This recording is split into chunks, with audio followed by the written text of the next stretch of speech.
group of game developers into a haunted office. The building is scary as it might sound. Apparently there's actually a ghost or something that lives here or haunts this place. Give them a determined leader with a vision. Dave Jaffe's a very interesting man. He can be a complete asshole, quite frankly. And you'll get a game that takes everything to the edge and beyond.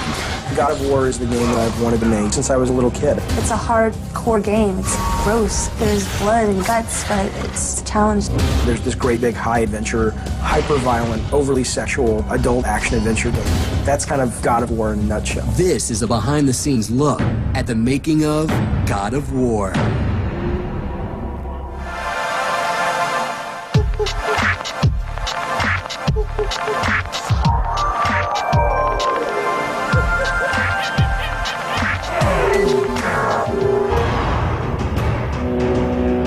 In the era when the PlayStation 1 is king,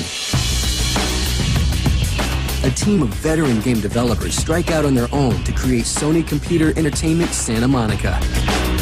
They were building like the studio, and I'm like, oh my god, who's this quack?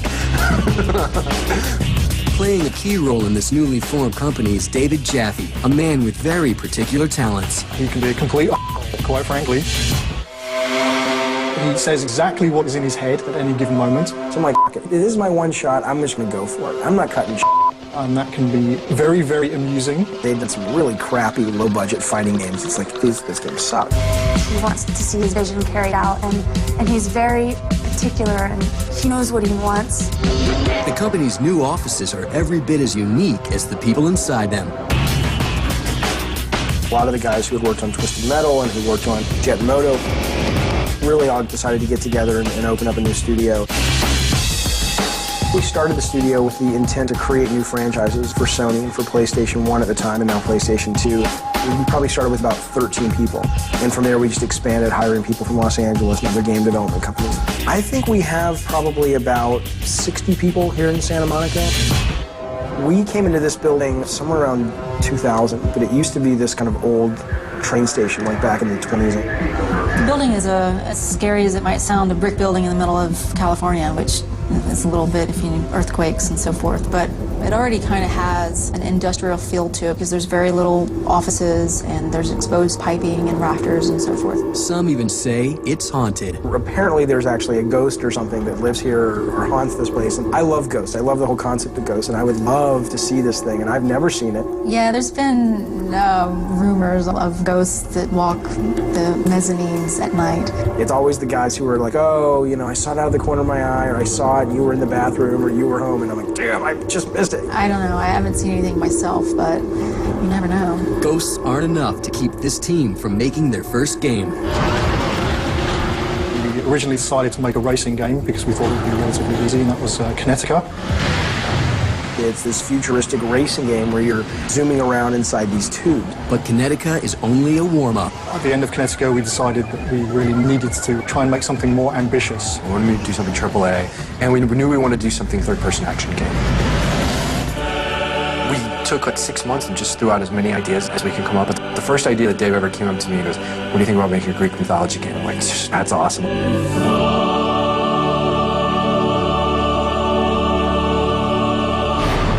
So I was just like, you know, it just seemed like a really good fit. The action-adventure genre with this sort of subject matter that really hasn't been touched on all that much in video games. There have been a few games, but for the most part, and certainly for a long time, nothing has really been dealing with that subject. So I think that was when I realized those two things could fit together so nicely that it was like, dude, we gotta make this game. The name of this new action-adventure game is God of War. I went to the VP of production, who is a very smart man. And I said to him, I want to do God of War. And I pitched the thing, and he just looks at me and he says, there's nothing innovative about that at all. And I was like, oh, he's going to say no, you know. But he was just like, you know, if that's what you want to do, go ahead and make that game. And I was like, I don't think there's any value to being innovative for the sake of being innovative. I just want to make something that's fun. In 2001, the team gets a green light for God of War and sets out to prove their critics wrong.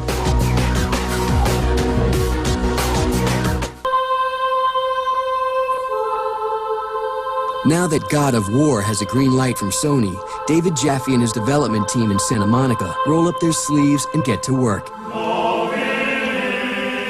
You go through and you read all the Greek mythology that you could get a hold of. We did the movie watching, then a lot of book research, like, you know, most of us haven't done mythology reading since maybe 5th grade. You really have to sort of start making the game. You meet with your programmers and tell them what you want to do, and you meet with the artists, you meet with the designers, and everybody just, at that point, start contributing to that vision. He describes it as a mix between Gladiator and Harryhausen's Clash of the Titan type movies. He was trying to mix that old school Harryhausen look with the blood and guts and violence of Gladiator.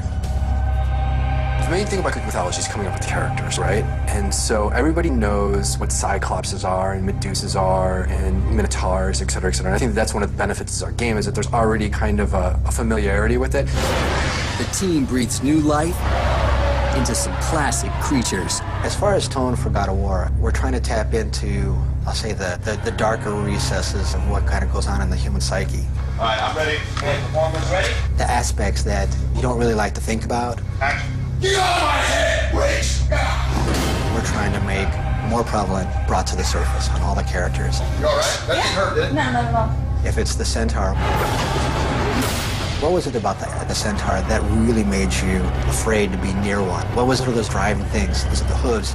What is it that's causing you to fear all those things? Those are the aspects that we were trying to bring to the surface.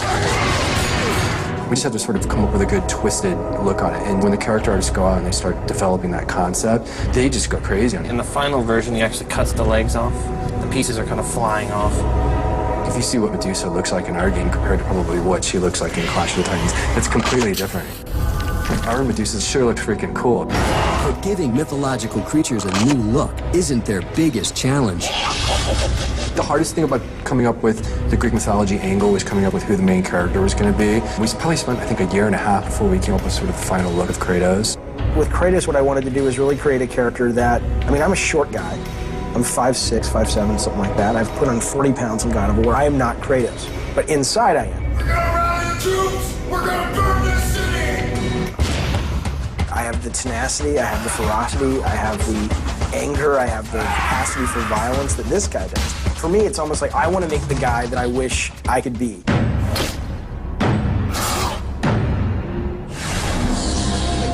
Aspects of Kratos that we really wanted to convey was the raw, brutal aggressiveness. That way, anybody that's playing the game can really tap into the most cathartic aspects of their own personality. He's violent, brutal, he's nasty, he's vicious. It kind of broke from some of the norms with a generic Greek soldier. What's about the tattoos? What's mystical about it, as well as this white skin?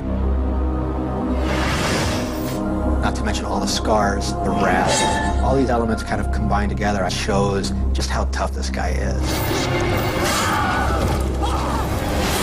By the gods, why would Athena send one such as you? The cast of supporting characters reads like a who's who list of Greek mythology. We have all of the main gods. We have Zeus and Ares and Athena, and they're all bickering like they are in the classic stories. We have these oracles all over the game. Do not fear, Kratos. I am the Oracle of Athens. They're very sexy and sexual. I mean, sexuality is a big part of God of War as well. There's a lot of nudity in the game. I think the biggest freedom we had was when we realized, we don't have to stick to the myths. We don't have to make a history lesson. It's a really exciting subject matter, but what we decided to do was almost take like the greatest hits of Greek mythology, the things that everybody knows, and let's just make a story around that. And if it doesn't totally fit with the actual ancient Greek myth, that's not as important as, is it simply entertaining? As the characters for God of War are fleshed out, the developers at Sony Computer Entertainment Santa Monica shift their focus to the storyline. The basic plot of God of War has you taking on the role of Kratos, who is a Spartan warrior. As the game begins, is actually in the process of committing suicide. And Kratos cast himself from the highest mountain in all of Greece. And as he falls, he starts having this flashback. And that's actually what the game is, where you're playing this flashback, and you get to basically see what led him to decide to take his own life. Embedded in that flashback is the story of Kratos, who is in search of Pandora's box, which is the only weapon capable of allowing a mortal to kill Ares, who is the God of War. Now the team has a hero, a storyline, and a cast of enemies to do battle with.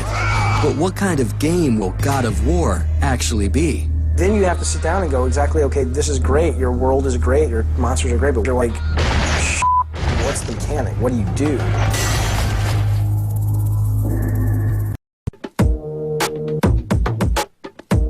To bring the unique world of God of War to life, the team at Sony Computer Entertainment Santa Monica does a bit of recycling and reuses the engine from Connecticut. Well, the first steps for me when I first heard about the project was kind of working out what we were going to do, how we were going to change the engine from being a racing game engine to being an engine for doing a third-person action game. We were working on many areas of the technology to try and allow ourselves as much freedom to make the game that we wanted as we could do. The end result is a game engine that is capable of amazing visuals and pushes the PlayStation 2 like never before. Everything is a fixed camera angle. And the whole idea was for one, we wanted kind of the movie cinema quality look.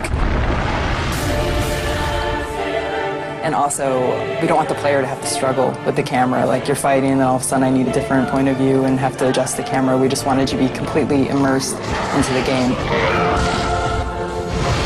Hydra, that's my favorite level. It's like rain splashing everywhere, rain's pouring down, there's reflections, there's water pouring through. It's like all the goodies that we could possibly do in the engine, we were able to do in that one level. The game really stands apart from a lot of what's going on out there. That's because we have a great art team, and they had the time to really push for the tools that they felt they needed to make a cutting-edge, visually appealing game.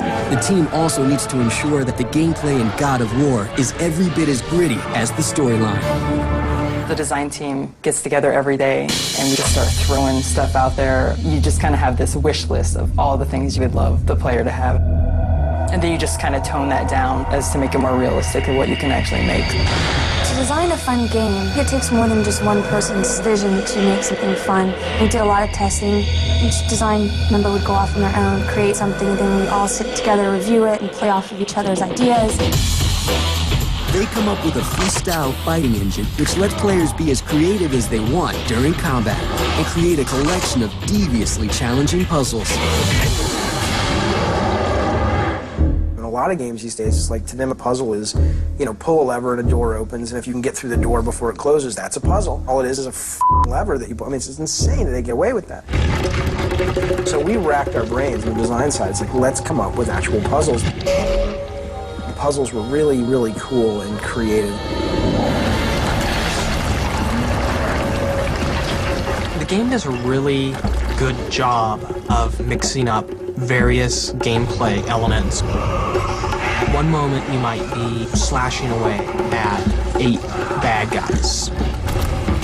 After that, you'll find yourself balancing on beams. Then you'll climb the netting on the mast of the ship. Fight there, but it feels totally different because you're smashing enemies and throwing them down and things like that. We basically came up with a fairly elaborate animation queuing system that was completely controllable by the designers. You can actually just kind of move these things around and sort of just sculpting with time. So they were able to string together animations and play them faster or slower or add delays in the middle of them. We also added context-sensitive moves, which is basically kind of grapple moves where you can animate 2 characters fighting together, holding each other or throwing each other.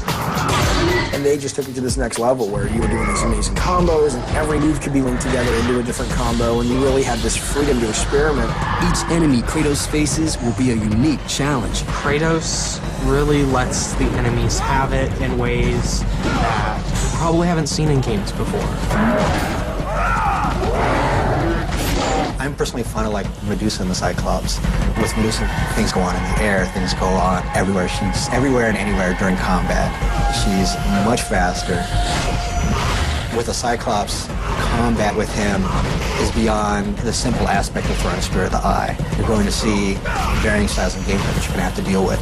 He'll jump on the back of a Cyclops and give him the old blade in the head treatment. And the variety of adversaries will be enough to whet any warrior's appetite. With Kratos being about 7 feet tall or so, the relative size of characters in relation to Kratos, they range from the Harpy, which is probably about the size of a condor or something, 3 or so feet tall, like a wingspan of up to about 6 to 7 feet, ranging to the Cyclops, which is about 12 to 13 feet.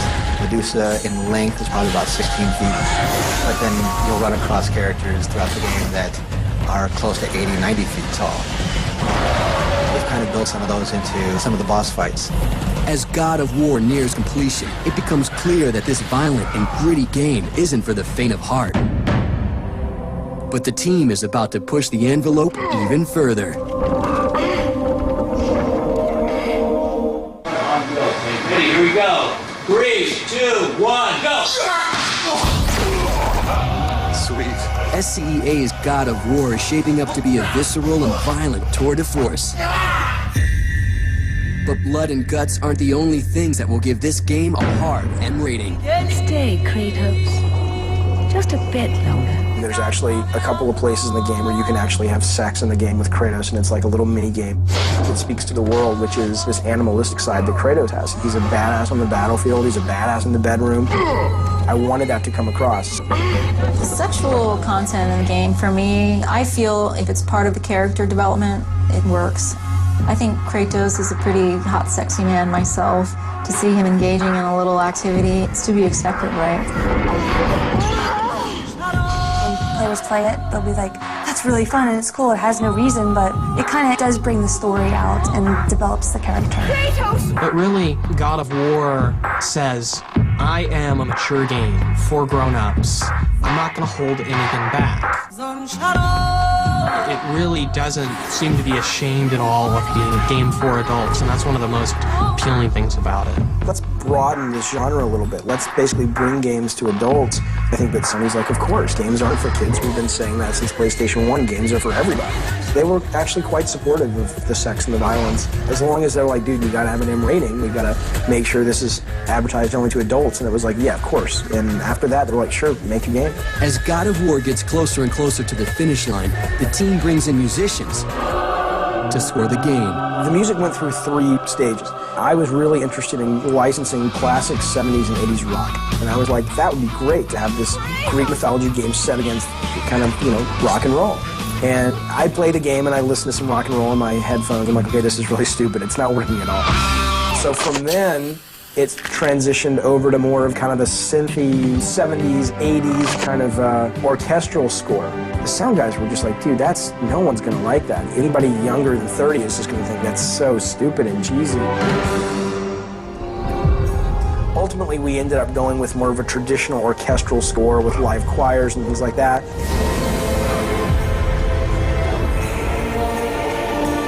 Very ethereal and it's very magical, and that really works great. And SCEA Santa Monica goes next door to Hollywood to find an Academy Award-winning actress to narrate the game.